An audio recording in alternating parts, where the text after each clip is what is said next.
For years, the country superstar has shared his heart through music, but behind the scenes, something far more personal has shaken his world. What really happened to Tim McGraw? And what's the truth behind the news that has everyone talking? Join us as we uncover the emotional story behind Tim McGraw's wife's heartbreak, the secret father. Tim McGraw's story begins in the small town of Delhi, Louisiana, where he was born on May 1, 1967. He grew up in nearby Start, a quiet rural community surrounded by farmland and simple living. Life in Start was modest, and Tim was raised by his mother, Betty Trimble, who worked hard to make ends meet. Betty was young, strong-willed, and determined to give her son the best life she could, even when money was tight. From a very early age, Tim saw how much his mother sacrificed to raise him, and that experience would shape his values for the rest of his life. For much of his childhood, Tim didn't know the truth about his father. He grew up believing that his stepfather, Horace Smith, was his biological dad. But when he was around 11 years old, Tim made a discovery that would change everything. While searching through his mother's belongings, he found his birth certificate, and on it was a name he didn't recognize: Tug McGraw. Tug McGraw was not just anyone. He was a well-known Major League Baseball pitcher who played for the New York Mets and later the Philadelphia Phillies. The discovery stunned Tim. Learning that his real father was a famous athlete was both exciting and painful. His mother eventually explained the complicated truth. She had a brief relationship with Tug McGraw before he became a star, and when she got pregnant, Tug didn't stay around. For years, Betty raised Tim alone, without help. The truth left young Tim feeling confused and hurt, unsure what to think of the man who hadn't been part of his life. When Tug finally met Tim as a teenager, their relationship started awkwardly. At first, Tug didn't want to accept that Tim was his son. But as time went on, and as Tim grew into a young man, the two slowly built a bond. Despite the rough start, they developed mutual respect and affection, and Tim would later say that knowing Tug helped him understand more about himself. He inherited Tug's determination, his charm, and his drive to succeed. Even though their relationship came later in life, it became an important part of who Tim was and gave him closure that many kids in his situation never get. Growing up, life wasn't easy for Tim or his mother. Money was often tight, and there were times when they didn't have much beyond the basics. But Betty never let that break her spirit. She was the kind of mother who taught her son to stay humble, to work hard, and to never give up no matter how tough things got. Her strength and faith kept them going. Tim has often said that his mother was the true hero of his life. Her love and determination were the foundation that helped him chase his dreams. Music was one of the bright spots in Tim's childhood. He loved listening to country songs on the radio and was drawn to the stories those songs told. He also enjoyed gospel music and southern rock, genres that would later shape his sound as a performer. When his stepfather brought home a guitar, Tim was fascinated. He spent hours teaching himself to play, practicing simple chords, and singing along to records. That guitar became his escape from the challenges of everyday life. After finishing high school, Tim went to Northeast Louisiana University on a baseball scholarship, just like his father. But it didn't take long before he realized that his heart wasn't in sports. Music was calling him. Inspired by the records he grew up with, songs by George Strait, Merle Haggard, and Charlie Pride, Tim decided to follow his passion. He dropped out of college, packed up his belongings, and drove to Nashville with big dreams and very little money. The early days in Nashville were rough. Tim played in small bars and clubs, slept in cheap motels, and faced rejection after rejection from record labels. But he never gave up. Each no pushed him to work harder, to write better songs, and to prove himself. He was determined to make his dream come true, no matter how long it took. He didn't know it yet, but the hard lessons from his early life in Louisiana, the struggle, the strength, and the music were about to fuel the rise of one of country music's biggest stars. And soon, that small-town boy's voice would take him from dusty bars to the biggest stages in the world. Fame at a cost. Tim McGraw arrived in Nashville with big dreams, a worn guitar, and not much money. He was new to town and did not have many contacts. In those early months, he took any gig he could find. He played in small bars where the crowd talked over the music. He sat in on songwriter rounds and open mics, hoping someone important might be listening. When he was not on a stage, he was in tiny studios cutting demo vocals for a few dollars. Many of those recordings went nowhere. Producers passed. Labels said no. It was a slow, frustrating grind. Money was tight, and housing was not always steady. Friends let him crash on couches when they could. Some nights, he stayed in his car between gigs because it was cheaper than a motel. He told himself the struggle was part of the path and tried to learn something from each rejection. He watched other singers, studied how they talked to a crowd, and worked on his stage presence. He listened to successful records and tried to understand why certain songs connected. He wrote and rewrote his own songs, trying to sharpen the hooks and tell clearer stories. The turning point came when Curb Records showed real interest. After countless meetings and false starts, he signed a deal. It was not a ticket to instant success, but it gave him a chance. In 1993, he released his self-titled debut album. It did not explode on the charts, but it helped introduce him to country radio and gave him experience with major label recording and promotion. Those first singles, even without big numbers, got him on the road and in front of more people. He learned the machinery of the business, how to do radio tours, how to greet program directors, how to deal with early press, and how to support a release with consistent live shows. All of it laid the groundwork for what came next. Everything changed in 1994. Tim's second album, Not a Moment Too Soon, hit the market with stronger songs, a clearer sound, and a more confident voice. The single Indian Outlaw stirred conversation and put his name in front of a wider audience. Then, Don't Take the Girl arrived and changed the scale of his career. It was a powerful ballad that told a simple, emotional story, and listeners connected to it right away. The song raced up the charts and introduced Tim to fans who had never heard his name a year earlier. The momentum did not stop there. More hits followed from the same album, including Down on the Farm, the title track Not a Moment Too Soon, and Refried Dreams. Country radio played him constantly. Fans started buying records in large numbers, and his album sales climbed into the multi-platinum range. He went from playing mid-level venues to selling out big rooms. His face showed up on magazine covers. TV shows invited him on as a guest. He was suddenly a leading voice of the 1990s country wave. Fame hit fast and hard.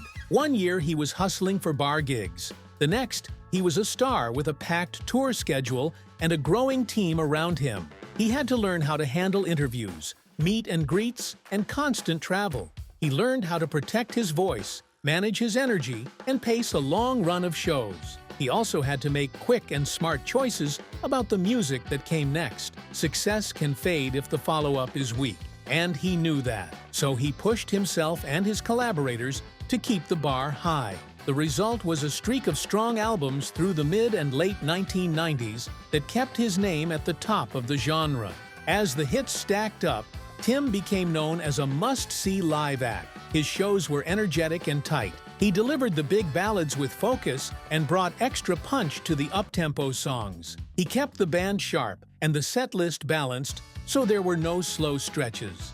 He moved with ease across the stage and made eye contact with fans. He took time to thank the crowd and share quick stories between songs. That simple connection mattered. People felt seen and appreciated, and they came back the next time he toured. The venues got larger. Arenas, amphitheaters, and big outdoor festivals. Production values rose, but Tim kept the core of the show about the music and the crowd. He built a reputation for being on time, giving full effort, and treating crews with respect. Word spread in the industry that he was a pro. On the road, he also learned how to stay grounded. He tried to keep small routines that reminded him of home, simple meals, workouts, and quiet time before a show. Those habits helped him balance the demands of a headline tour with the values he brought from Louisiana. Touring also taught him leadership. A tour supports many jobs: band members, techs, drivers, engineers, and more. He learned to make decisions, set a tone, and trust experts. When challenges came up, like weather, tight turnarounds, and equipment issues, he stayed calm and worked the plan. A good show in tough conditions builds loyalty, and that loyalty made his team stronger. With big sales and non-stop touring came awards and nominations. Tim became a regular name at country music's major shows. He earned recognition from the Academy of Country Music, the Country Music Association, and the Grammys. Industry peers praised his vocals, his choice of songs, and his consistency on stage. Radio programmers called him a reliable headliner and a steady hitmaker. Media outlets put him on best-of lists and year-end roundups. The statistics, chart positions, sales certifications, and sellouts kept growing. Behind the scenes, the schedule was intense. Long stretches on the road, day after day of promotion, and the constant need to stay ready for the next album all added up. He pushed through because he loved the music and the crowd's energy. He also felt responsible for the people who worked with him and for the fans who spent their hard-earned money to see a show. That sense of duty kept him moving forward, even when he was tired or stretched thin. And just as the crowds got bigger, his heart was about to meet its match when Faith Hill stepped into his world. Backstage, romance exposed. In 1996, Tim McGraw's life took a turn he never expected. That year, he was headlining the Spontaneous Combustion Tour, a major series of shows that would soon become one of the most important milestones in his personal and professional journey. The opening act for part of that tour was Faith Hill, a rising country star with a powerful voice and growing fan base of her own. At the time, Faith was already married and Tim was newly single. Neither of them knew that this tour would change both of their lives forever. From the moment they started performing together, people could feel something special between them. Their chemistry on stage was obvious. The way they smiled, the playful glances, and the warmth in their duets. Fans noticed. The media noticed. Even the people working behind the scenes could tell that something real was happening. As they spent more time together, that spark turned into something deeper. Both were drawn to each other's energy, sense of humor, and shared love for music. But it wasn't an easy situation. Faith had to make a difficult decision about her marriage at the time, and it wasn't something she took lightly. Eventually, she followed her heart, and once she and Tim began dating, their connection only grew stronger. They were open about their affection, but they also tried to protect their privacy. What started as a friendship on the road quickly became a love story that would define both of their lives. Tim McGraw and Faith Hill's relationship moved fast, but it was built on something solid. They understood each other's worlds, the pressures of fame, the endless travel, and the constant attention from fans and the press. Despite the chaos, they found peace in each other's company. Their love story reached a romantic peak backstage at one of Tim's shows in 1996. He proposed to Faith just before going on stage. He reportedly wrote, "Will you marry me?" on a mirror in her dressing room, and when he came back after his set, she had written, "Yes, I'm going to be your wife," right beneath it. The two married later that year, on October 6, 1996, in a simple ceremony in Rayville, Louisiana. It was not a big Hollywood wedding, it was intimate, surrounded by close family and friends, the kind of celebration that reflected their roots. Soon after, they began building a blended family. Over the years, they welcomed 3 daughters, Gracie, Maggie, and Audrey. Even with their demanding careers, they made a commitment to give their children a sense of normal life. They often brought them on the road, turning tour buses into temporary family homes. Tim has often said that becoming a husband and father gave his life purpose. Faith's stability and love grounded him, especially during times when fame felt overwhelming. Faith Hill played a major role in helping Tim confront his personal struggles, including his battle with alcohol and the unhealthy habits that came with constant touring. She was his anchor when things got tough. When he started slipping into old patterns, Faith was the one who spoke up. She reminded him of what truly mattered: his health, his music, and their family. Her strength became a driving force in his recovery and growth. Tim has often credited her with helping him become a better man, both personally and professionally. Through the late 1990s and 2000s, Tim McGraw and Faith Hill became country music's most famous couple. Their chemistry didn't stop off stage. It carried over into their professional work together. They recorded several hit duets that captured the real emotion between them. It's Your Love, released in 1997, became one of the biggest songs of their careers. The song topped the country charts for 6 weeks and crossed over into pop radio, showing how powerful their connection was. Together, they built an empire rooted in love, respect, and shared passion for music. They supported each other's solo careers while still coming together for special projects and tours. Their Soul to Soul tours became some of the highest-grossing country music tours in history, proving that audiences were still drawn to their story. What made them different was that their love never felt like a performance. It was real, and it showed in every song, every smile, and every glance between them on stage. Through years of fame, family, and challenges, Tim and Faith continued to represent strength and unity.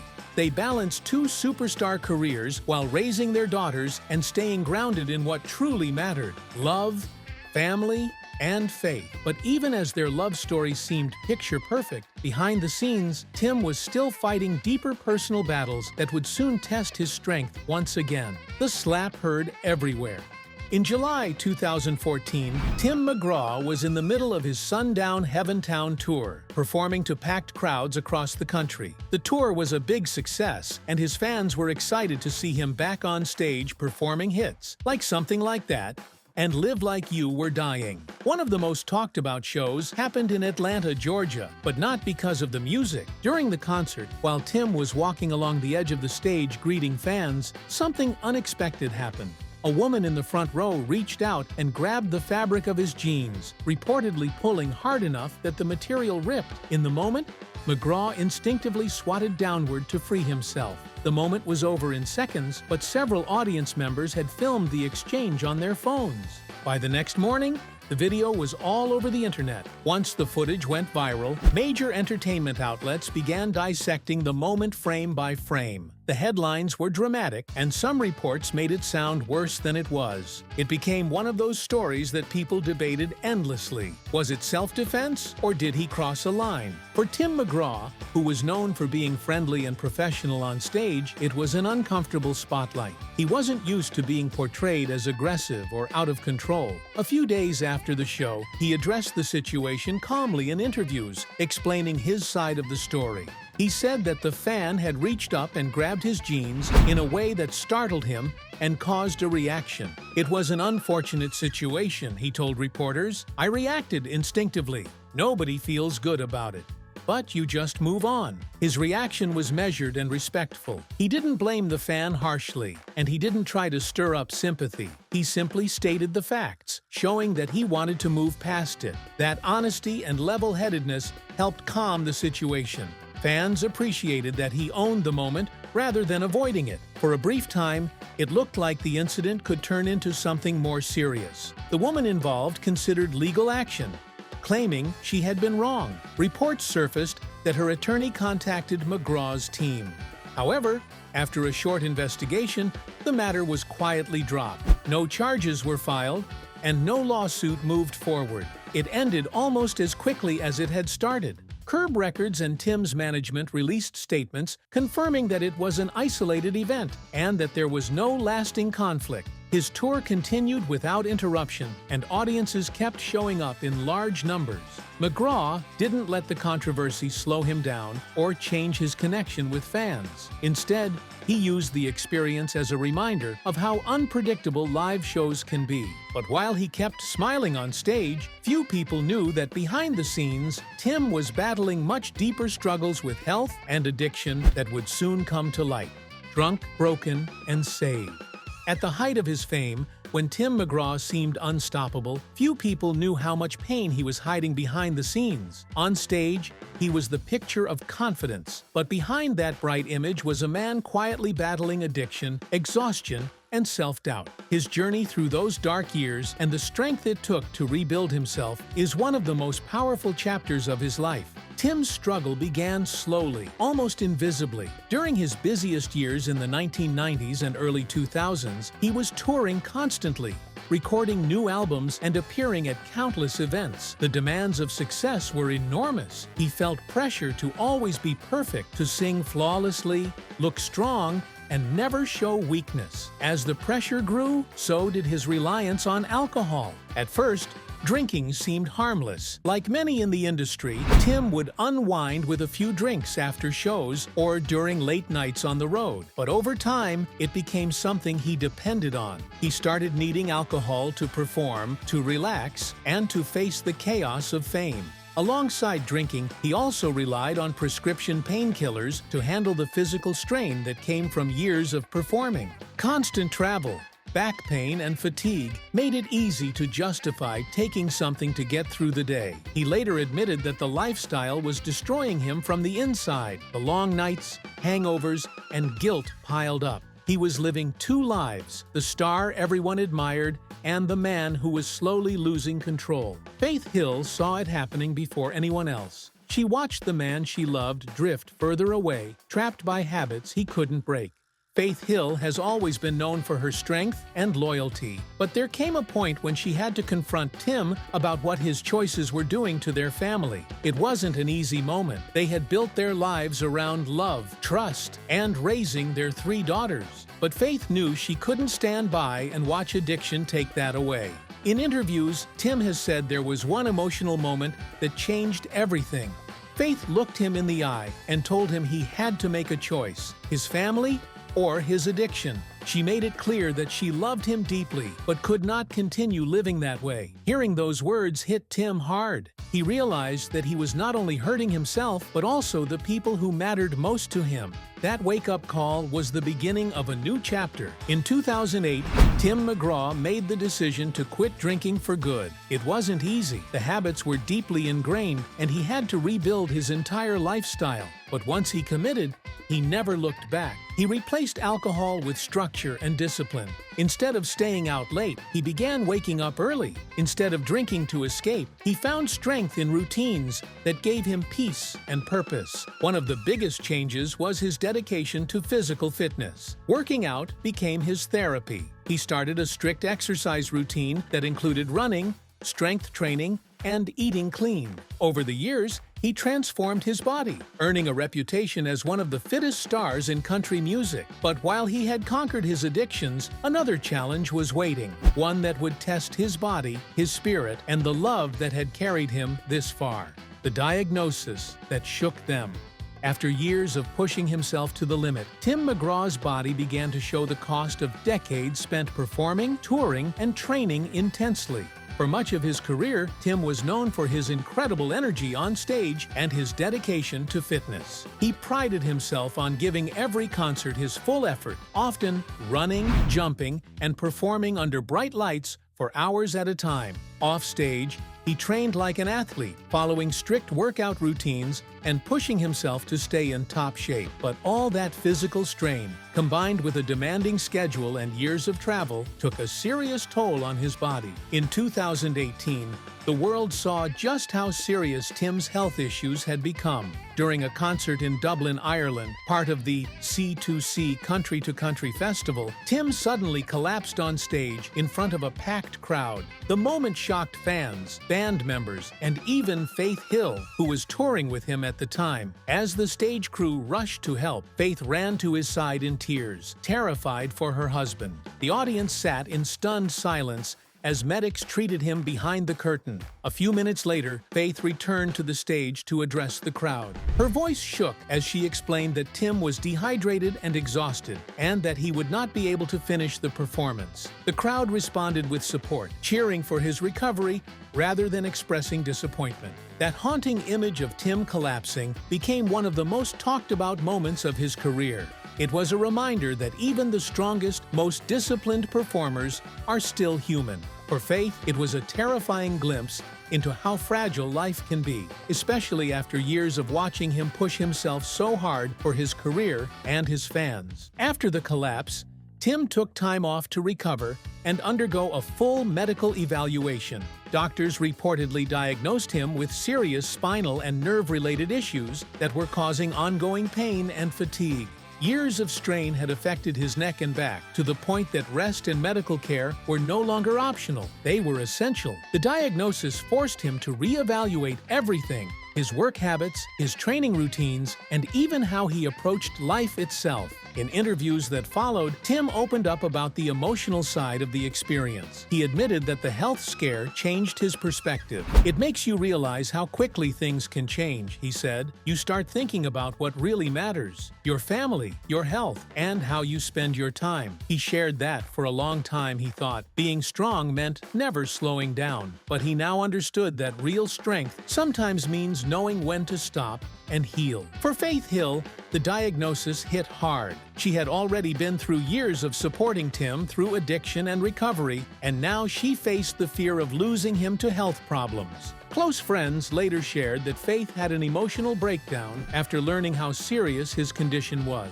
The thought of her husband in constant pain, or worse, not surviving another collapse, was overwhelming. But true to her nature, Faith turned that fear into action, helping him find the best doctors, adjusting their schedules, and making sure he focused on healing. If you enjoyed this video, don't forget to like it, subscribe to the channel, and hit the notification bell so you never miss the next one.